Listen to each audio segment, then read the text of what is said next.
महाराष्ट्र में सियासी पारा हाई है। शिवसेना सरकार में उठापटक जारी है। शिवसेना नेता एकनाथ शिंदे के बगावत के बाद उद्धव सरकार पर खतरा मंडराने लगा है। दरअसल राज्यसभा और विधान परिषद चुनाव में मिली हार के बाद उद्धव सरकार के सामने सरकार बचाए रखने की चुनौती खड़ी हो गई है, क्योंकि वरिष्ठ विधायक और कैबिनेट मंत्री एकनाथ शिंदे के साथ 20 विधायक सूरत पहुंच गए हैं। उन विधायकों में शिवसेना और उद्धव ठाकरे का समर्थन करने वाले निर्दलीय भी शामिल हैं।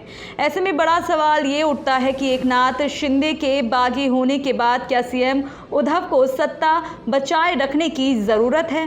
राज्यसभा चुनाव के बाद विधान परिषद के चुनाव में भी महाविकास अघाड़ी सरकार में शामिल दलों के विधायकों ने क्रॉस वोटिंग की है। बीजेपी के पास विधानसभा में 106 विधायक हैं। निर्दलियों को मिलाकर यह संख्या 113 पहुंच रही थी, लेकिन राज्यसभा चुनाव में उसे 123 वोट मिले तो एमएलसी चुनाव में 134 वोट मिले हैं। इस तरह एकनाथ शिंदे के खुलकर बगावत का झंडा उठाने के बाद सीएम उद्धव ठाकरे के सियासत में भूचाल आ गया है। महाराष्ट्र की विधानसभा में कुल 288 सदस्य हैं। इसके लिहाज से सरकार बनाने के लिए 145 विधायक चाहिए। शिवसेना के एक विधायक का निधन हो गया है, जिसके चलते अब 287 विधायक बचे हैं और सरकार के लिए 144 विधायक चाहिए। बगावत से पहले शिवसेना की अगुवाई में बने महाविकास अघाड़ी के 169 विधायकों का समर्थन हासिल था, जबकि बीजेपी के पास 113 विधायक और विपक्ष में 5 अन्य विधायक हैं। उद्धव ठाकरे के मार्गदर्शन वाली सरकार में 169 विधायकों का साथ हासिल था, जिसमें शिवसेना के 56, एनसीपी के 53 और कांग्रेस के 44 विधायक शामिल थे।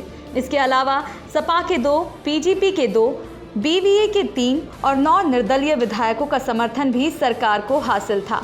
महाराष्ट्र में मुख्य विपक्षी दल बीजेपी के पास 113 विधायकों का समर्थन है। इसमें बीजेपी के 106, आरएसपी के 1, जेएसएस के 1 और 5 निर्दलीय विधायक शामिल हैं। वहीं अन्य दलों के पास 5 विधायक हैं। इसमें एआईएमआईएम के 2, सीपीआई का 1 और एमएनएस का 1 विधायक शामिल है। दिलचस्प बात यह है कि साल 2019 के विधानसभा चुनाव में बीजेपी और शिवसेना ने मिलकर चुनाव लड़ा था, लेकिन सत्ता के लिए दोनों ही दलों की राहें जुदा हो गई थी। शिवसेना ने बीजेपी के साथ गठबंधन तोड़कर अपने विरोधी विचारधारा वाले दलों कांग्रेस और एनसीपी के साथ मिलकर सरकार बनाई थी। उद्धव ठाकरे मुख्यमंत्री बने और उनकी सरकार 2.5 साल का वक्त पूरा कर चुकी है।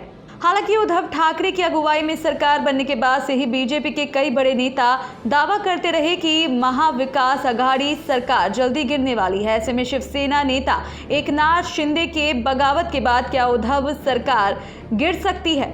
सत्ता के खेल बनाने और बिगाड़ने में निर्दलीय और अन्य छोटे दलों की भूमिका अहम होने वाली है। महाराष्ट्र में छोटी पार्टियां और निर्दलीय विधायकों की संख्या 29 है। इसमें से कुछ छोटे दल और निर्दलीय विधायक बीजेपी के साथ हैं तो कुछ महाविकास अघाड़ी के साथ। बीजेपी के पास 113 विधायकों का समर्थन है, जबकि विकास अघाड़ी के पास 169 विधायक हैं। ऐसे में बीजेपी को महाराष्ट्र में अपनी सरकार बनाने के लिए 31 विधायकों का समर्थन का जुगाड़ करना होगा। दरअसल एकनाथ शिंदे के साथ 26 विधायक बगावत करने वाले हैं, जो उद्धव सरकार के साथ। ऐसे में अब उद्धव सरकार से इन 26 विधायकों का समर्थन हटा देते हैं तो 143 विधायक बचते हैं। ऐसे में निर्दलीय व अन्य छोटी पार्टियों के 2 से 3 विधायक अगर ठाकरे सरकार का साथ छोड़ देते हैं तो यह लगभग तय है कि ठाकरे सरकार के लिए विधानसभा में बहुमत साबित करना मुश्किल हो जाएगा।